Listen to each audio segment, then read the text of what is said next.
मंगल कामना के साथ मैं आप लोगों के बीच उपस्थित हूँ। कल मैं आप लोगों के पास अध्याय तृतीय का पीडीएफ भेजा था। इस निबंध को आप लोग पढ़े होंगे, आप लोगों को यह निबंध अच्छी लगी होगी। मैं इस निबंध का सार प्रस्तुत करने जा रहा हूँ। आप लोग ध्यानपूर्वक सुनने का प्रयास करेंगे, शायद आप सभी को समझ में आ जाए। यह निबंध हजारी प्रसाद द्विवेदी जी द्वारा लिखित निबंध है, जिसका शीर्षक है क्या निराश हुआ जाए। एक श्रेष्ठ निबंध है। इस पाठ के द्वारा लेखक देश में उपजी सामाजिक बुराइयों के साथ साथ अच्छाइयों को भी उजागर करने के लिए कहते हैं। वे कहते हैं कि समाचार पत्रों को पढ़कर लगता है कि देश से सच्चाई और ईमानदारी खत्म हो गई है। आज आदमी गुणी कम और दोषी अधिक दिख रहा है। आज लोगों की सच्चाई से आस्था डिगने लगी है। लेखक का कथन है कि लोभ, मोह, काम, क्रोध आदि को शक्ति मानकर हार नहीं माननी चाहिए, बल्कि उनका डटकर मुकाबला करना चाहिए।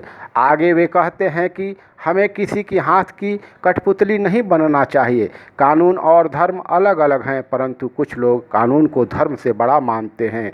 समाज में कुछ लोग ऐसे हैं जो बुराई को रस लेकर बताते हैं। बुराई में रस लेना बुरी बात है। लेखक के अनुसार सच्चाई आज भी दुनिया में है।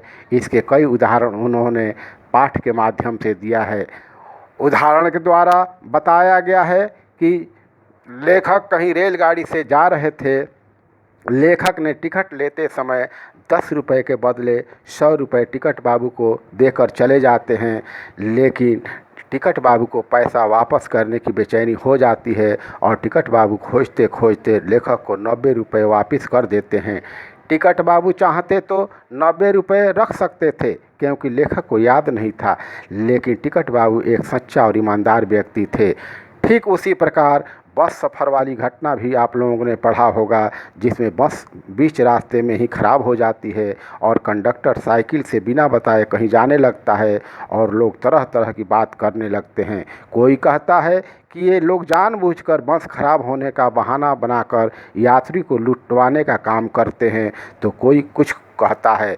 यानी यात्रियों की अपनी अलग अलग राय सुनने को मिलती है।